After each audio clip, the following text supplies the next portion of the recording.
نہ مندر نہ میں خانہ ہوتا، نہ ساقی نہ کوثر نہ تجھ خانہ ہوتا۔ میرے عزیز دوستوں، یہ نشست بہت بابرکت نشست ہے۔ اس کی نسبت قرآن سے ہے، اس کی نسبت رسول اللہ صلی اللہ تعالی علیہ وسلم سے ہے، اور ہمارے اور آپ کے درمیان انبیاء کے وارثین موجود ہیں۔ بڑے ادب کے ساتھ جو اس محفل میں موجود ہیں ان سے بھی،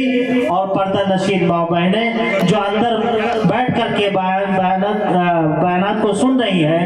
اور محفل میں شریک ہے، ان سے بڑی ادب کے ساتھ درخواست ہے کہ ازراہ کرم ویڈیو نہ بنائیں، علماء کے بیان سے کو سنیں، ان کے بیان سے مستفیض ہوں۔ اس محفل کو صاحب قرآن کی محفل بنائیں، اہل سنت والجماعت کی محفل بنائیں، بابرکت محفل بنائیں، ایسی محفل بنائیں جس سے رحمت برستی ہو، جس سے ہم اپنے آپ کے اپنے قلوب کو صاف کرنے، پاک کرنے، اپنے اور اپنے روح کو اللہ اس کے رسول سے جوڑنے، یہاں سے سیکھ کر نکلیں، اپنی زندگی کو بدل کر کے نکلیں۔ یہ تمام کی تمام تحریکیں، یہ تمام کے تمام اجلاس، یہ کانفرنسیں، یہ نشستیں سب منعقد ہوتی ہیں، سب کا مقصد صرف ایک ہوتا ہے، ہماری زندگی بدلے، ہماری زندگیوں میں دین آئے، ہماری زندگی آقا صلی اللہ تعالی علیہ وسلم کے بتائے ہوئے طریقت پر چلنے والی زندگی بنے۔ اگر دوستوں انہی محفلوں میں خلاف شریعت کام ہوگا تو یقیناً ہم اللہ رب العزت کی رحمت سے محروم ہوں گے۔ میرے دوستوں، اس گزارش کے بعد پروگرام کو میں آگے بڑھا رہا ہوں، بڑے ادب کے ساتھ استاذ مکرم حضرت مولانا مفتی محمد عمران صاحب قاسمی دامت برکاتہم سے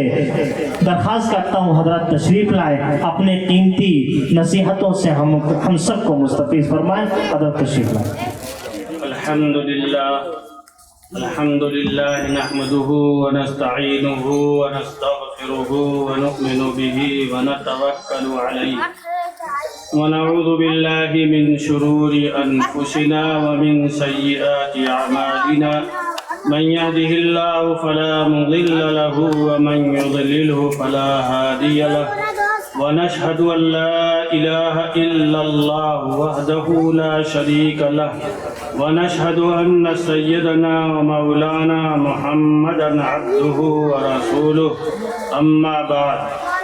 أعوذ بالله من الشيطان الرجيم، بسم الله الرحمن الرحيم۔ قال الله تعالى في كتابه العزيز،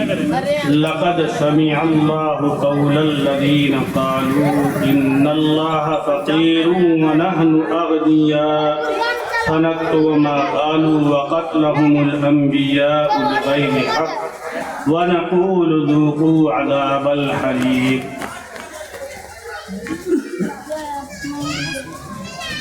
اسٹیج پر بیٹھے ہوئے معکر اور معظم ساتھی، اور سامنے بیٹھے ہوئے بزرگ اور بچے،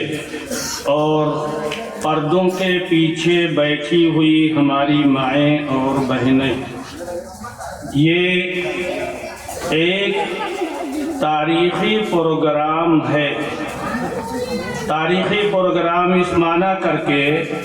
کہ اس کا جو عنوان ہے وہ اصلاح معاشرہ ہے۔ معاشرے کے اندر جو خرابیاں ہیں، جو گڑبڑیاں ہیں، ان کے اوپر علماء نشاندہی کرتے ہیں اور بتلاتے ہیں کہ آپ نے یہاں غلطی کی ہے، اور اس کو صحابہ کرام کی زندگی سے ملا کر کے آپ کے سامنے پیش کرتے ہیں۔ اب نتیجہ آپ کو نکالنا ہے کہ ہماری زندگی صحابہ کی زندگی سے کچھ میل کھاتی ہے، کچھ تعلق ہے، یا دونوں کے درمیان زمین و آسمان کا فرق ہے۔ تو میرے محترم بزرگوں اور دوستوں، میں ایک قرآن کریم کی چھوٹی سی آیت تلاوت کی جس کے اندر حضرت ابو بکر صدیق رضی اللہ تعالی عنہ جو اس دنیا کے اندر نبیوں کے بعد اگر کوئی پیدا ہوا ہے تو وہ درجے کے اعتبار سے صدیق اکبر کا درجہ ہے، اور یہ بات حق کہی جا سکتی ہے اگر کوئی شخص صدیق اکبر رضی اللہ تعالی عنہ یا حضرت عائشہ صدیقہ رضی اللہ تعالی عنہا کے خلاف اپنی زبان کو کھولتا ہے تو قرآن کی اس تصدیق کے بالکل مخالف عمل کرتا ہے۔ تو میرے محترم بزرگوں اور دوستوں، میں حضرت صدیق اکبر کے دو ایک واقعات بیان کرتا ہوں، ورنہ تو کتابوں کی کتابیں بھری پڑی ہیں صدیق اکبر کے کارناموں سے۔ ایسے ایسے کارنامے صدیق اکبر کے ہیں کہ اگر دنیا کے اندر اس کو بیان کیا جائے تو میں یہ سمجھتا ہوں کہ کہنے والا کہہ کر کے تھک جائے گا، لیکن صدیق اکبر کی جو فضیلت ہے، صدیق اکبر کی جو محبت ہے، صدیق اکبر کی جو نبی کریم صلی اللہ علیہ وسلم سے عشق ہے، دنیا اس مثال کو پیش کرنے سے قاصر ہے۔ دنیا اس مثال کو پیش نہیں کر سکتی جو نبی کریم صلی اللہ علیہ وسلم سے، نبی کریم صلی اللہ علیہ وسلم کے ساتھ حضرت صدیق اکبر کی محبت تھی۔ آج آپ دیکھتے ہیں کہ دشمن نبی کریم صلی اللہ علیہ وسلم کو گالیاں دے رہا ہے، نبی کریم صلی اللہ علیہ وسلم کو برا بھلا کہہ رہا ہے۔ ہم چند محفلوں کو، چند لوگوں کو جمع کر کے میڈیا کے سامنے آ کر کے چند کلمات کہہ دیتے ہیں اور ہم یہ سمجھتے ہیں کہ ہم نے بہت بڑا کارنامہ انجام دے دیا ہے۔ لیکن سنیے اور دل کے کان سے سنیے، قرآن اس کو بیان کر رہا ہے۔ نبی کریم صلی اللہ علیہ وسلم کی ہجرت ہو چکی ہے، مدینہ میں نبی کریم صلی اللہ علیہ وسلم موجود ہیں۔ حضرت صدیق اکبر رضی اللہ تعالی عنہ کہیں سے آ رہے تھے، راستے میں ایک جگہ چند یہودیوں کے لوگ جمع تھے، ان کا ایک عالم تقریر کر رہا تھا۔ تقریر کے اندر اس نے یہ جملہ یہ استعمال کیا، یہ بات کہی کہ دیکھو میں تم لوگوں سے کہہ رہا تھا کہ ان فقیر لوگوں کو اپنے وطن سے نکال دو، ورنہ آج انہوں نے نبوت کا دعویٰ کیا ہے، آج انہوں نے مسجدیں بنانی شروع کر دی ہے، کل اپنے لیے چندے کو جمع کرنا شروع کر دیں گے اور اللہ کا نام لگا لیں گے۔ نبی کریم صلی اللہ علیہ وسلم جب تک مکہ میں تھے تو کچھ ایسی چیزیں تھیں جو فرض نہیں ہوئی تھی، مثلا زکوٰۃ ہے، اس کا وجوب اور ثبوت یہ مدینہ میں آ کر کے ہوا ہے، مکہ کے اندر نہیں تھا۔ لہذا نبی کریم صلی اللہ علیہ وسلم نے مدنی زندگی کے اندر آ کر کے یہ بات کہی کہ اگر کسی کے پاس اتنے ہیں تو وہ کیا کرے گا؟ زکوٰۃ ادا کرے گا۔ 100 روپے میں 2.5 روپے، 40 روپے میں 1 روپیہ، ایک نصاب شریعت نے اس کا متعین کیا ہے۔ لہذا نبی کریم صلی اللہ علیہ وسلم نے یہ اعلان کر دیا کہ بھئی جس کے پاس یہ نصاب موجود ہے وہ آج سے زکوٰۃ ادا کرے گا۔ زکوٰۃ کے ادا کرنے کے لیے سال پورا ہو جائے، اس کے پاس اتنا سونا یا اتنی چاندی یا اتنا روپیہ ہو یا اس کے مساوی سامان ہو تو زکوٰۃ بندے کے اوپر واجب ہو جاتی ہے۔ قرآن میں زکوٰۃ کو کہا ہے کہ یہ زکات تمہارے مال کو پاک و صاف کر دیتا ہے، یہ زکات تمہارے مال کو بری جو اس کے اندر مال ہے، مال کے اندر جو کیچڑ ہے اس کیچڑ کو گویا کہ نکال کر کے صاف کر دیتا ہے۔ لہذا زکات کا نکالنا یہ کیا ہے؟ واجب ہے۔ قرآن کریم نبی کریم صلی اللہ علیہ وسلم نے ارشاد فرمایا بنی الاسلام علی خمس،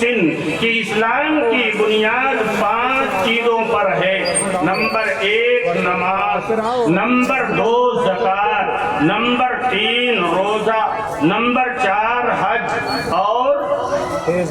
بیچ کا جو کھمبا ہوتا ہے وہ ہے کلمہ طیبہ لا الہ الا اللہ محمد الرسول اللہ۔ اگر اس کو کسی انسان نے اس 5 اعمال کو کر لیا تو اللہ تعالیٰ سے ذات سے یہ امید ہے کہ ان کے سارے اعمال کو اللہ تعالیٰ کیا کریں گے؟ پورا کر دیں گے، اس کو جنت کے اندر داخل کر دیں گے۔ لیکن ایک چیز اور ہے جو ان 5 چیزوں سے بڑھ کر کے سمجھی جاتی ہے۔ اگر یہ 5 چیزیں ہیں تو اسلام مکمل ہو گیا ہے، لیکن میرے محترم بزرگوں اور دوستوں، اسلام تو مکمل ہوا ہے لیکن جنت میں جانے کا مستحق صرف انہی 5 چیزوں کی وجہ سے نہیں ہوگا، اس لیے کہ نبی کریم صلی اللہ علیہ وسلم نے آخری عمر کے اندر فرمایا بعثت انما لأتم مکارم الاخلاق، کہ اپنے اخلاق کو بہتر کر لو، اپنے اخلاق کو اچھا کر لو۔ اخلاق اگر بہتر ہوں گے تو تم جنت کے مستحق بن جاؤ گے۔ معلوم یہ ہوا کہ نماز کا پڑھنا، روزے کا رکھنا، زکات کا ادا کرنا، یہ ساری چیزیں واجب اور ضروری ہیں، لیکن انسان اپنے لوگوں کے درمیان کس طریقے سے رہ رہا ہے، اس کا برتاؤ لوگوں کے ساتھ کیا ہے۔ اگر دکان کے اوپر جاتا ہے تو دکان والے کے ساتھ کیا معاملہ ہے، اگر وہ کسان ہے تو کسان کے اگل بگل لوگوں کے ساتھ کیا معاملہ ہے، اگر وہ پڑوسی ہے اس کے پڑوسی ہیں تو پڑوسیوں کے ساتھ کیا ہے اس کے اخلاق۔ نبی کریم صلی اللہ علیہ وسلم نے فرمایا کہ انسان کا بہتر اخلاق یہ انسان کے دین کو، انسان کے اسلام کو مکمل کر دیتا ہے۔ معلوم یہ ہوا کہ ان 5 چیزوں سے محض دین مکمل نہیں ہوگا، بلکہ اپنے پڑوسیوں کے ساتھ بہتر سلوک کرنا یہ اسلام کو کیا کرنے والا ہے؟ مکمل کرنے والا ہے۔ میں یہ واقعہ بیان کر رہا تھا کہ نبی کریم صلی اللہ علیہ وسلم سے اگر کوئی محبت کرنے کی مثال پیش کی جا سکتی ہے تو حضرت ابو بکر صدیق رضی اللہ تعالی عنہ سے بڑھ کر کے کوئی وہ مثال پیش نہیں کر سکتا۔ چنانچہ ایک مرتبہ ایسا ہوا کہ چند یہودی یہ ایک جگہ بیٹھ کر کے پروگرام کچھ کر رہے تھے، ان کے جو عالم تھے ان عالم نے اللہ تعالیٰ کے سلسلے میں چند ایسے جملے استعمال کیے، نبی کریم صلی اللہ علیہ وسلم کے لیے چند خراب جملے استعمال کیے۔ حضرت ابو بکر صدیق رضی اللہ تعالی عنہ اس جملے کو سن کر کے برداشت نہ کر سکے اور جا کر کے یہودی کو ایسا تھپڑ مارا، ایسا تھپڑ مارا کہ اس کے پسینے چھوٹ گئے، اس کی آنکھیں باہر کو نکلنے والی تھیں۔ چنانچہ جتنے تھے سب میدان چھوڑ کر کے بھاگ گئے، صرف ایک مومن بندہ وہاں موجود تھا اور لوگ ان کے موجود تھے۔ تو میرے محترم بزرگوں اور دوستوں، اسلام اگر کسی کے قلب میں ہے، ایمان اگر کسی کے دل میں ہے تو اس دل کے اندر جو ایمان ہے اس ایمان کی وجہ سے ایسی طاقت اس کے دل کے اندر آتی ہے کہ کوئی طاقت اس کا مقابلہ نہیں کر سکتی۔ چنانچہ صدیق اکبر رضی اللہ تعالی عنہ نے جب اس کو تماچا مارا تو وہ اور اس کے جو لوگ بیٹھے ہوئے تھے وہ کے سب وہاں سے بھاگ کھڑے ہوئے اور حضرت صدیق اکبر اپنے کام پر، اپنے مشن پر چلے گئے۔ میرے محترم بزرگوں اور دوستوں، جب ان یہودیوں کا دماغ کچھ ٹھکانے ہوا، عقل کچھ ٹھکانے آئی، تو آپس میں مشورہ کیا کہ ہمارے محلے میں آ کر کے، ہمارے بیچ میں آ کر کے، ہم لوگوں کے سامنے ہمارے عالم کو اس نے تھپڑ مار دیا، ان کی اتنی جرأت۔ لیکن قلب کے اندر مومن ہو یا مکے کا کافر ہو یا بنو قریظہ کے یہود و نصارہ ہوں، سب کے دل میں یہ بات بیٹھی ہوئی اور جمی ہوئی تھی کہ آقائے نامدار جناب محمد الرسول اللہ صلی اللہ علیہ وسلم اگر کوئی